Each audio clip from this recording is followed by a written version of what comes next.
Hey everybody, in this video we're going to do a welfare analysis of a firm that has monopoly power. That's right, we've got a monopoly and now we're going to do a welfare analysis. Just to be a little bit more clear, be a little bit more nuanced, really what we mean when we say monopoly powers, we're saying market power. We kind of use those two terms interchangeably, and what we're talking about is a firm that has market power or monopoly power is a firm that basically has a monopoly on the exact good that they are producing.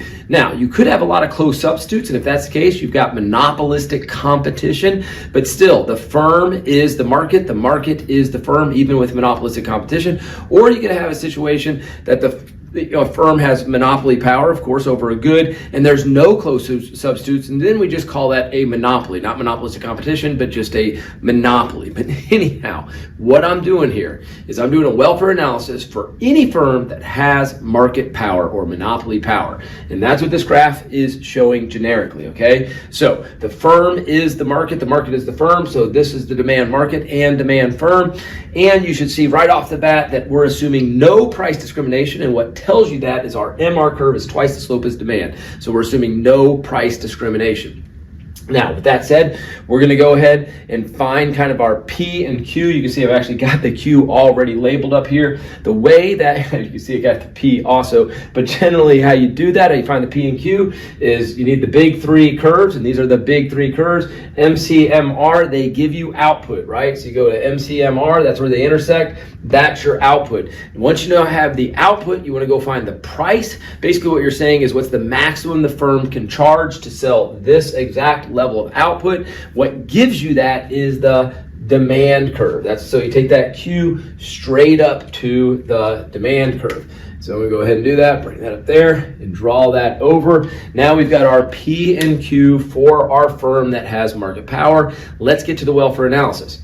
Now, I'm going to make this slightly more complicated. Don't worry, it's going to be easy. I'm going to be straightforward, but I'm going to get into a little bit of a complexity here. Hope that you like it, okay? Because it's kind of interesting. So what I'm going to start off with is producer surplus, because that's where this little interesting twist is, okay? The general way that we're going to do producer surplus is going to be actually quite straightforward. I'll get to the twist in a second. Is you're just saying, look, here's my marginal cost curve. So this is the cost of producing each one of these goods. It's being shown vertically. That's the cost. Now, what's the benefit that the firm gets by selling those goods? It's the price. We generally say the price is the benefit. And so, okay, what's the difference between the benefit that they're getting for each good? So remember, they're getting this much benefit up to the price for each good.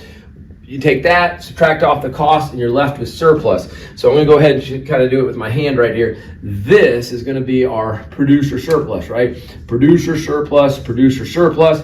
Guys, nothing's going to be produced to the right of the Q, so there's going to be no surplus to anybody to the right of the Q. You can't have surplus where there's not a good, and this is all the goods that's being produced. Keep that in mind. No surplus is going to happen over there, and of course, no surplus underneath the marginal cost curve. Now, here's that kind of interesting twist that you're never probably going to do, but I think it's interesting to understand, is there is another way to show producer surplus, okay? You're still going to stay with the same MC, but instead of seeing that benefit of each good being the price, you can actually see it as MR. The marginal revenue curve is a marginal benefit curve, if you will, right? Revenue is a benefit, right? There's profit. Benefit minus cost is profit.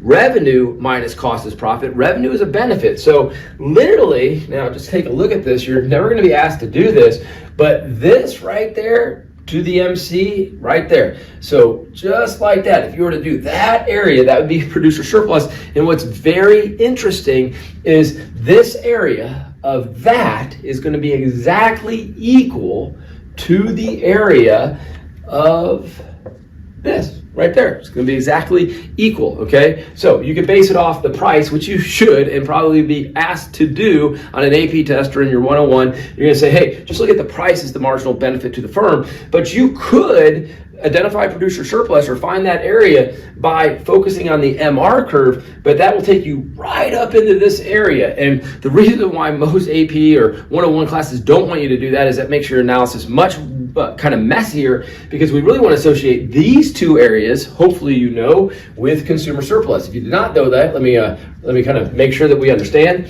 Price to the consumer is a cost, so the price is showing the cost of acquiring each good. The demand curve represents the benefit, right? All demand curves are marginal benefit curves. Actually, let me go ahead and put that in here. Demand is MPB. We're going to assume no externalities, so this is going to be also MSB, okay? So anyhow, the demand curve shows the benefit, the price is the cost. The difference between the two is the consumer surplus. So there's my consumer surplus, and here's my producer surplus. Again, no surplus to the right of this Q. You can't have surplus if you don't have a good produced, and all the goods that we are producing are up to right there. Now, the problem is market power is a market failure, okay? We're going to underallocate resources to production of the good. Assuming no externalities, that would make this the MSC, and I've already got this the MSB. MSC intersects MSB right there. You bring that down, okay?